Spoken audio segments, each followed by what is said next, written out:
Tariff लागू होने से जयपुर के आभूषण निर्यात पर रोक, अमेरिका में धूल फांक रहे गहने, क्रिसमस पर आने वाले ऑर्डर ठप।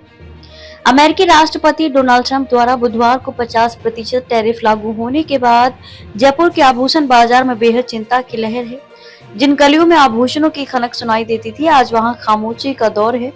रत्न और आभूषण पर्यटन के साथ साथ जयपुर की अर्थव्यवस्था की आधारशिला है। आभूषण शहर के लिए विदेशी मुद्रा कमाने का सबसे बड़ा स्रोत है, लेकिन अमेरिका के द्वारा टैरिफ बढ़ाए जाने के साथ चिंता है कि यह फलता फूलता उद्योग अपनी चमक खो सकता है।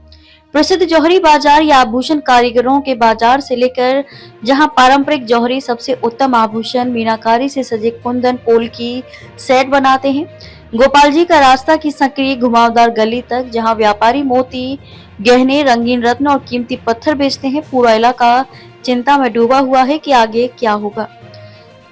जैम पैलेस के मालिक सुधीर कासलीवाल का परिवार पीढ़ियों से जयपुर के शाही परिवार के निजी जौहरी रहे हैं।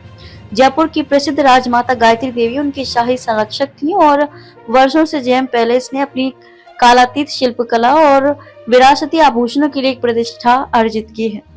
ओपरा विनफ्रे से लेकर अमेरिका की पूर्व प्रथम महिला जैकलिन कैनेडी ओनासिस तक अंतर्राष्ट्रीय हस्तियां जैम पैलेस के इस स्टूडियो को दौरा कर चुके हैं, लेकिन अमेरिकी टैरिफ इन जैसे पारंपरिक व्यवसायों को प्रभावित कर सकते हैं। हमारे निर्यात ऑर्डर पूरी तरह से ठप हैं, जैम पैलेस के मालिक सुधीर कासलीवाल ने कहा है कि अमेरिका को हमारे निर्यात ऑर्डर पूरी तरह से ठप हैं।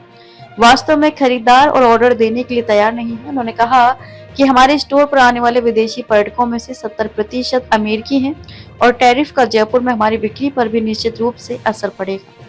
आगे बोले कि अमेरिकी पर्यटक खरीदारी नहीं करेंगे क्योंकि उन्हें भारत में खरीदे गए आभूषणों को घर ले जाने पर भारी शुल्क देना होगा। जयपुर के व्यापारियों के लिए अमेरिका सबसे बड़ा बाजार। राजस्थान से रत्नों और आभूषणों का कुल निर्यात लगभग 18,000 करोड़ रुपए का है। जयपुर के व्यापारियों के लिए अमेरिका सबसे बड़ा बाजार है। जयपुर हर साल अमेरिका को लगभग 3,200 करोड़ रुपए मूल्य के तैयार आभूषण और रंगीन रत्न निर्यात करता है। क्रिसमस के ऑर्डर नहीं आ रहे। जयपुर ज्वेलर्स एसोसिएशन के अध्यक्ष और एक प्रमुख निर्यातक आलोक सोंखिया ने कहा है कि इस समय तक हमें क्रिसमस के ऑर्डर मिलने शुरू हो जाते, लेकिन एक भी ऑर्डर नहीं आ रहा है। दरअसल कुछ निर्यातकों ने कहा है कि उनकी खेप अमेरिका पहुंच गई है, लेकिन ग्राहक उसे उठा नहीं रहे हैं। आने वाले महीनों में आभूषण व्यवसाय पर इसका व्यापक प्रभाव देखने को मिलेगा। पन्ना, तंजानाइट, रूबी लाइट निर्यात किए जाने वाले कुछ पसंदीदा रत्न। रंगीन रत्नों की कटाई और पॉलिशिंग भी जयपुर से निर्यात व्यापार का एक महत्वपूर्ण घटक है। पन्ना, तंजानाइट, रूबी लाइट, मार्गनाइट और एक्वामरीन जैसे रंगीन रत्न राजस्थान से काटे, पॉलिश किए और निर्यात किए जाने वाले कुछ पसंदीदा रत्न हैं और इनका उपयोग तैयार आभूषणों में किया जाता है।